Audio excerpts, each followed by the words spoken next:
Rumana Rizzi Recipe. Rumana Rizzi Recipe. Ramzan special আজকের recipe বুট বিরিয়ানি। এটা রান্না করতে স্পেশাল কোনো বিরিয়ানির মশলা লাগবে না। ঘরে যেসব মশলা আছে তা দিয়েই এটা রান্না করা যায়। আমাদের বাড়িতে ছোটবেলা থেকেই ইফতারে এই বুট বিরিয়ানি তৈরি দেখে আসছি। আজকে আপনাদের সেই রেসিপিটাই শেয়ার করছি। এখানে আমি 1 কাপ পরিমাণ পোলাওয়ের চাল খুব ভালোভাবে ধুয়ে একটা চালনিতে তুলে রেখেছি, যাতে করে এক্সট্রা পানিটা ঝরে যায়। এখানে আমি কিছুটা ছোলা সারা রাতের জন্য ভিজিয়ে রেখেছিলাম। পানি দিয়ে খুব ভালোভাবে ধুয়ে নিয়েছি।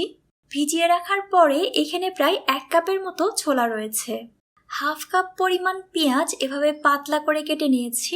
8-10টা কাঁচামরিচ এভাবে মাঝখান থেকে একটু চিড়ে নিয়েছি। 3টা সাদা এলাচের মুখটা একটু ফাটিয়ে নিয়ে নিচ্ছি। সাথে নিয়ে নিচ্ছি 3টা দারচিনি, 6-7টা কালো গোলমরিচ, 3-4টা লবঙ্গ আর একটা তেজপাতা ছিঁড়ে নিয়ে নিলাম। চুলায় একটা হাঁড়ি বসিয়ে প্রায় 1.5 টেবিল চামচের মতো সয়াবিন তেল নিয়ে নিচ্ছি। তেলটা একটু গরম হলে কেটে রাখা পেঁয়াজটা দিয়ে দিচ্ছি। মিডিয়াম আঁচে নেড়ে চেড়ে পেঁয়াজটা একটু নরম হয়ে আসা পর্যন্ত ভুনে নিতে হবে। পেঁয়াজটা একটু নরম হতে শুরু করলে আস্ত গরম মশলাগুলো দিয়ে দিচ্ছি। পেঁয়াজের সাথে এই গরম মশলাটাকেও 2-3 মিনিটের জন্য ভেজে নিতে হবে। এতে করে ভীষণ সুন্দর একটা স্মেল পাওয়া যাবে। পেঁয়াজটা ব্রাউন হতে শুরু করলে দিয়ে দিচ্ছি 1 চা চামচ পরিমাণ আদা বাটা এবং 1 চা চামচ পরিমাণ রসুন বাটা। একটু নেড়ে তেলের সাথে মিশিয়ে নিচ্ছি। পানি ঝরিয়ে নেওয়া চালটাকে হাঁড়ির মাঝে নিয়ে নিচ্ছি। নাড়ানি দিয়ে সবকিছুকে ভালোভাবে নেড়ে মিশিয়ে নিচ্ছি। ভিজিয়ে রাখা ছোলাটাও এই চালের মাঝে দিয়ে দিচ্ছি।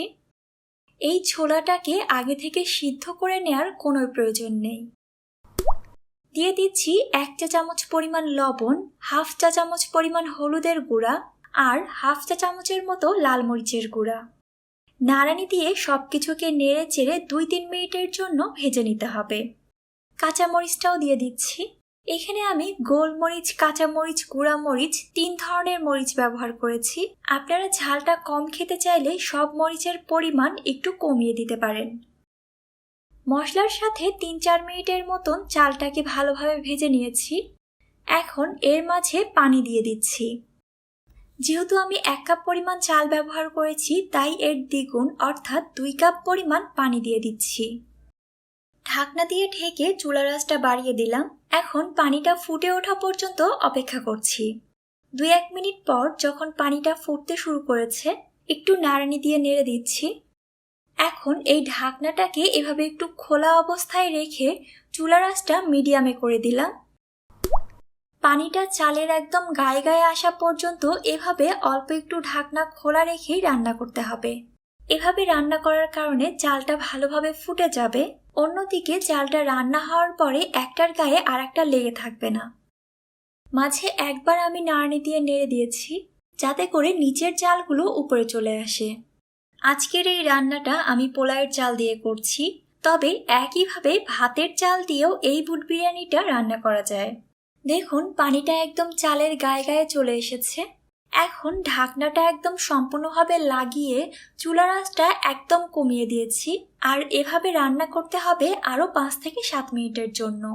মাঝে অবশ্যই ঢাকনা খুলে 2-1 বার নেড়ে দিতে হবে, তা না হলে নিচে থেকে লেগে যেতে পারে।